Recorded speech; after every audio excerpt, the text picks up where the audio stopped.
नमस्कार, टीडीएम सफलता चैनल में एक बार फिर आप सभी का स्वागत है। आज की इस वीडियो में कक्षा 8 गणित एनसीईआरटी पैटर्न पर आधारित न्यू सिलेबस के अनुसार हम इस गणित के थर्ड चैप्टर चतुर्भुजों को समझना।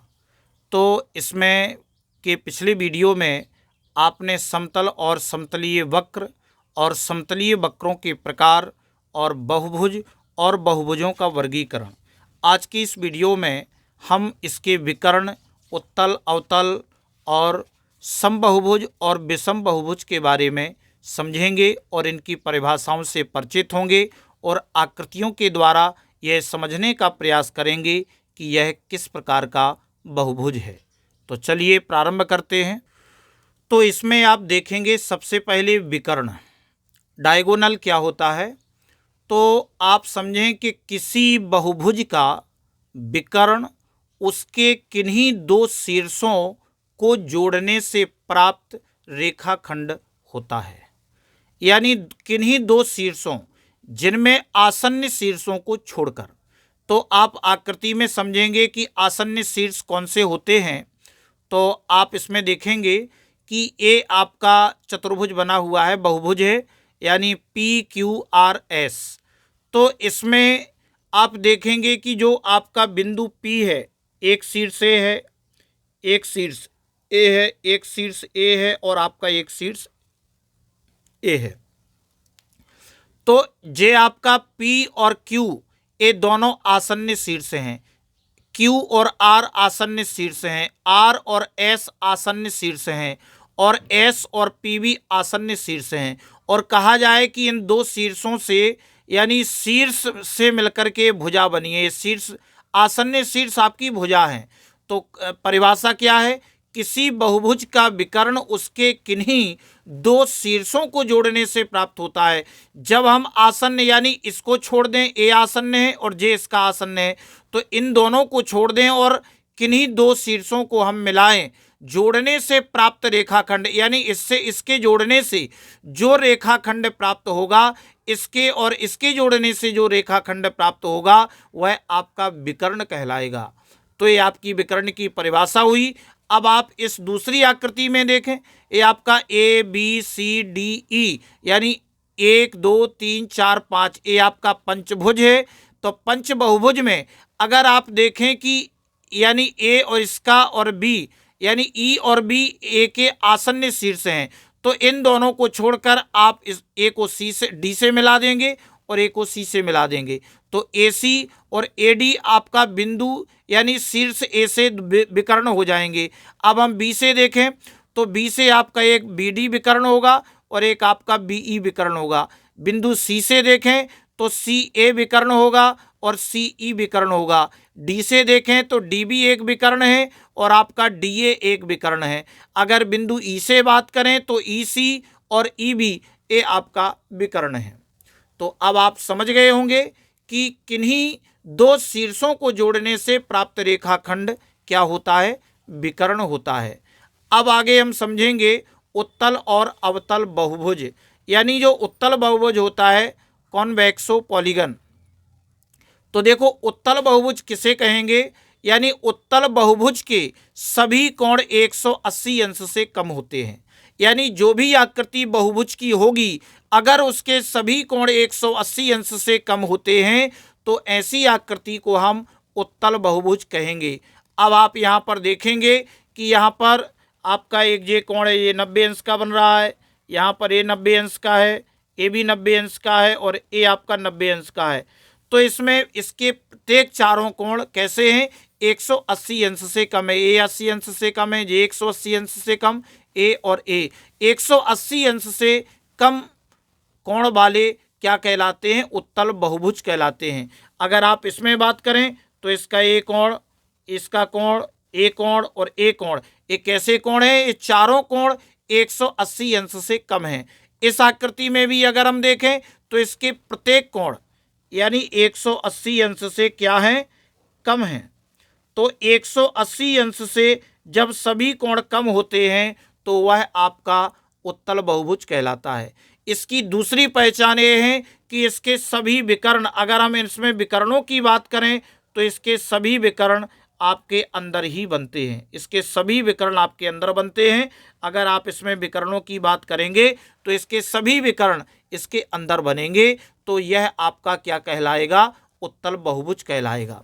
लेकिन अगर जब हम बात अवतल बहुभुज की करते हैं, यानी कॉनकेव पॉलीगन जो होता है, तो इसमें आप समझेंगे कॉनकेव पॉलीगन अवतल बहुभुज में कम से कम एक कोण 180 अंश से ज़्यादा का होता है। यानी ऐसा बहुभुज जिस बहुभुज में कम से कम एक कोण 180 अंश से ज़्यादा का होता है, वह आपका अवतल बहुभुज कहलाता है। तो अवतल बहुभुज की आकृति में आप देखेंगे कि यहाँ पर जे आपका 90 अंश का कोण है और यहाँ पर 90 अंश का कोण है, जे आपका न्यून कोण बनेगा, ये आपका न्यून कोण बनेगा।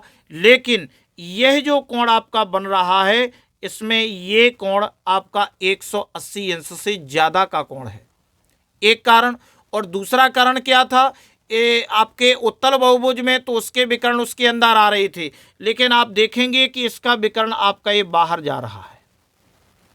जी विकर्ण आपका बाहर बन रहा है, तो यह आपका जो बहुभुज होगा वह कैसा बहुभुज होगा, अवतल बहुभुज होगा। अगर हम इसकी बात करें तो इसमें भी आप देख रहे हैं, ये आपका न्यून कोण है, ये न्यून कोण है, ये न्यून कोण है, लेकिन इसमें आप देखें कि ये आपका कोण 180 अंश से ज़्यादा है। तो यानी कि अवतल बहुभुज में कम से कम एक कोण 180 अंश से ज़्यादा का होता है, तो वह आपका अवतल बहुभुज कहलाता है। और अगर इसके दूसरे कारण में विकर्ण की बात करें तो इसमें जो आपका विकर्ण बन रहा है वह बाहर बन रहा है। तो इसका मतलब है कि यह बहुभुज कैसा बहुभुज है, यह आपका अवतल बहुभुज है। तो अब आप अच्छे से समझ गए होंगे कि अवतल बहुभुज क्या होता है और उत्तल बहुभुज क्या होता है। अब आगे हम समझेंगे सम तथा विषम बहुभुज, रेगुलर एंड इरेगुलर पॉलीगन। देखो, या हम इसे कहेंगे सम बहुभुज में इक्वल पॉलीगन, इक्वल सम बहुभुज। तो सम बहुभुज किसे कहेंगे, ऐसे बहुभुज जिनकी सभी भुजाएं एवं सभी कोण समान होते हैं। ऐसे बहुभुज जिनकी सभी भुजाएं एवं सभी कोण समान होते हैं, वह आपके सम बहुभुज कहलाते हैं। तो आप आकृति से समझेंगे कि यहाँ पर जो आकृति बनी हुई है, यानी कि ऐसे बहुभुज जिसकी सभी भुजाएं, यानी ए भुजा और ए भुजा, इसकी भुजाएं समान हैं और इसके सभी कोण भी समान हैं। तो ऐसी आकृति कौन सी आकृति कहलाती है, समबाहु त्रिभुज की आकृति कहलाती है, जिसकी सभी भुजाएं समान लंबाई की होती हैं और इसका प्रत्येक कोण 60 अंश का होता है। यानी इसका प्रत्येक कोण 60 अंश का होता है और तीनों कोण मिलाकर के 180 अंश, क्योंकि त्रिभुज के तीनों कोणों का योग 180 अंश होता है। तो यहाँ पर कोण भी सभी समान हैं और भुजाएं भी समान हैं। ऐसी आकृति को हम सम बहुभुज कहेंगे। अब हम यहाँ बात करते हैं तो यहाँ पर ए भुजा, ए भुजा, ए भुजा और ए भुजा, आपकी चारों भुजाएं समान हैं और इसका प्रत्येक कोण कैसा है, समकोण है। इसका प्रत्येक कोण समकोण है, तो हम कहेंगे कि इसके चारों कोण समान हैं, चारों भुजाएं समान हैं। तो यह आपकी आकृति सम बहुभुज की हो गई और इसे हम कहते हैं वर्ग, जिसकी सभी भुजाएं बराबर होती हैं, सभी कोण बराबर होते हैं, और ऐसा बहुभुज आपका सम बहुभुज और वर्ग कहलाता है। अब बात करें हम विषम बहुभुज की, ऑड पॉलीगन क्या होता है। तो विषम बहुभुज में आप देखेंगे कि ऐसा बहुभुज जिसकी सभी भुजाएं व सभी कोण समान नहीं होते हैं। अब आप बात करेंगे आकृति में आयत की, यानी कि एक ए भुजा और ए भुजा तो समान है, यानी ए भुजा और ए भुजा समान है, आमने सामने की भुजाएं समान है, तो इसकी चारों भुजाएं समान नहीं है। इसका प्रत्येक कोण तो समान है, ए भी 90 अंश है, ए भी 90 अंश है, ए 90 अंश है और ए 90 अंश है, यानी कि ये आपके 90 अंश, यानी चारों कोण इसके 90 अंश के हैं। तो जबकि कहा गया है कि ऐसा बहुभुज जिसकी सभी भुजाएं व सभी कोण समान नहीं होते हैं। इसके कोण तो समान है लेकिन भुजाएं समान नहीं हैं, तो हम इसे कौन सा बहुभुज कहेंगे, आपका होगा विषम बहुभुज। अगर इस आकृति में बात करें कि यानी ए भुजा तो बराबर है लेकिन ए भुजा बराबर नहीं है, यानी ए भुजा और ए भुजा बराबर है, ए भुजा बराबर नहीं है। और इसके कोण भी आपका ए कोण तो समान है, लेकिन आपके जे कोण, ए कोण और ए कोण, यानी इसके सभी कोण समान नहीं है, सभी भुजाएं समान नहीं है। तो हम कहेंगे कि ऐसा बहुभुज विषम बहुभुज कहलाता है और पॉलीगन कहलाता है। ऐसा बहुभुज जिसकी सभी भुजाएं व सभी कोण समान नहीं होते हैं, वह आपका विषम बहुभुज कहलाता है। तो आपने अच्छे से समझ लिया होगा कि बहुभुजों में आपने समबाहुभुज, विषम बहुभुज और उत्तल बहुभुज और अवतल बहुभुज। अब इसी के साथ यहाँ पर हम प्रश्नावली 3.1 में जो हमें प्रश्न दिया गया है, इसको हम समझने का प्रयास करेंगे कि यहाँ पर कुछ आकृतियाँ दी गई हैं। पहली आकृति, दूसरी आकृति, तीसरी, चौथी, पाँचवीं, छठवीं, सातवीं और आठवीं। हमें यहाँ पर 8 आकृतियाँ दी गई हैं। इन 8 आकृतियों में हमें प्रत्येक का वर्गीकरण निम्नलिखित आधार पर करना है। तो कैसे करेंगे? साधारण वक्र, साधारण बंद वक्र, बहुभुज, उत्तल बहुभुज और अवतल बहुभुज। तो हमें इन 5 में इन सभी का हमें वर्गीकरण करना है कि कौन कौन सी आकृतियाँ इनको संतुष्ट करती हैं। तो आपने अभी इसके पहले समझा है, इसके पहले वीडियो में भी आपने वक्रों के बारे में समझा। तो आप सबसे पहले देखेंगे कि साधारण वक्र की कौन कौन सी आकृतियाँ हैं। तो आपने पहले समझा कि जो आपका पहला है, यानी कि जो साधारण वक्र है, यह आपका इस तरह से साधारण है और आपका क्या है कि यह एक दूसरे को नहीं काटता है। तो यह आपका साधारण या सरल वक्र है। दूसरी आकृति भी आपकी साधारण और सरल वक्र है, यह एक दूसरे को नहीं काटती है। लेकिन तीसरी आकृति में हम बात करें तो यह आपका पहला तो आपका सरल हो जाएगा, लेकिन जो दूसरा हो गया है यह आपका फिर आपका साधारण वक्र नहीं होगा। तीसरी आकृति क्या करती है? यह एक दूसरे को काट रही है, तो यह आपका साधारण वक्र नहीं है। पांचवी आकृति में हम देखते हैं कि आपका जो आकृति बनी हुई है यह किसी भी प्रकार से एक दूसरे को नहीं काटती है, तो यह आपका साधारण वक्र है। और छठवीं आकृति में भी हम देख रहे हैं कि यह इस प्रकार से किसी भी प्रकार से नहीं काट रही है। लेकिन इस आकृति सातवीं में भी हम देखें तो यह भी आपका क्या है? साधारण वक्र है, यह एक दूसरे को कहीं नहीं काट रहा है। और इस वाले में ये रेखाखंड है, यह आपका इसको काट रहा है, तो यह आपका साधारण वक्र नहीं होगा। तो साधारण वक्र में कौन कौन से आएंगी? पहला, दूसरा, पांचवा, छठवां और सातवां। ये कैसे वक्र होंगे? साधारण वक्र होंगे। लेकिन जब हम साधारण बंद वक्र की बात करें तो देखो ये साधारण बंद वक्र है, क्योंकि यह पूरा बंद है। यह भी साधारण है और बंद वक्र है। यह भी आपका साधारण है और पूरा बंद है। यह भी साधारण और बंद वक्र है और सातवां भी साधारण और बंद वक्र है। यानी कि साधारण वक्र और साधारण बंद वक्र में जो आपके इसमें आएंगे वही आपके इसमें होंगे। लेकिन अब अगर हम बात करते हैं आपके बहुभुज की, तो बहुभुज क्या है? बहुभुज की परिभाषा में आपने पढ़ा है कि केवल रेखाखंडों और सरल और क्या होना चाहिए? बंद होना चाहिए। बंद वक्र होना चाहिए, सरल बंद वक्र और केवल रेखाखंड। तो यहाँ पर आप देखो कि जो पहली आकृति है यह इसमें आपके रेखाखंड है, सरल है और बंद है, तो यह आपका बहुभुज होगा। हम दूसरी आकृति को देखते हैं तो यह आपका सरल भी है और बंद भी है और रेखाखंडों से बना है। इसमें आपके रेखाखंड नहीं है, तो यह आपका बहुभुज नहीं है। इसमें रेखाखंड तो हैं लेकिन ये सरल नहीं है, क्योंकि यह एक दूसरे को काट रहा है।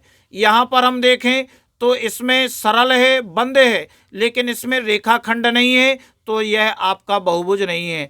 इसमें भी हम देखते हैं तो इसमें आपके रेखाखंड नहीं, रेखाखंड ये 2 तो हैं, लेकिन यह आपका वक्र हो गया। तो केवल रेखाखंड होना चाहिए, सरल होना चाहिए, बंद होना चाहिए। इसमें आपके 2 रेखाखंड तो हैं, लेकिन यह आपका वक्र है, तो यह भी आपका बहुभुज नहीं है। और यह भी आपका बहुभुज नहीं है क्योंकि यह सरल नहीं है।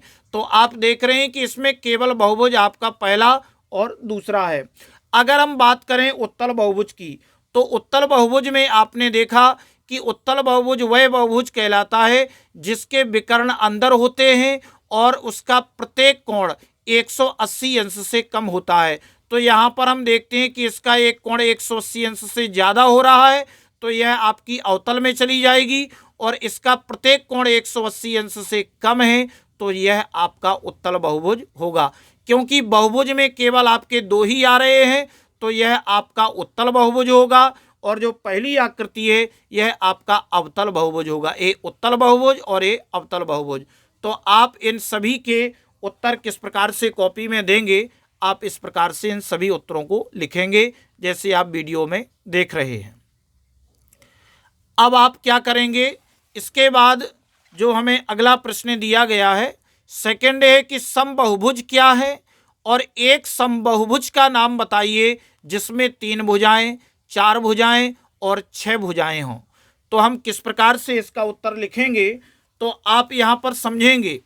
सेकंड नंबर में जब आप हल करेंगे कि समबाहुभुज, तो इसके पहले भी हमने परिभाषा दी है कि ऐसा बहुभुज जिसकी सभी भुजाएं कैसी हों, समान, सभी भुजाएं एवं सभी कोण समान होते हैं। ऐसा बहुभुज जिसकी सभी भुजाएं एवं सभी कोण समान होते हैं वह समबाहुभुज कहलाता है। तो यहाँ पर आप देखें कि जिसकी 3 भुजाएं हैं वह आपका समबाहु त्रिभुज होता है। इसकी सभी भुजाएं और इसके सभी कोण, यानी ए भुजा ए भुजा ए भुजा, इसकी भुजाएं समान हैं और इसके सभी कोण भी समान होते हैं, प्रत्येक कोण 60 अंश का होता है, तो यह आपका समबाहु त्रिभुज कहलाता है जिसकी 3 भुजाएं होती हैं। अब अगर बात करें हम सेकंड में 4 भुजाएं, तो 4 भुजाएं जिसकी चारों भुजाएं समान हो वह आपका क्या कहलाता है, वर्ग कहलाता है। तो यह आपका इसका नाम होगा वर्ग।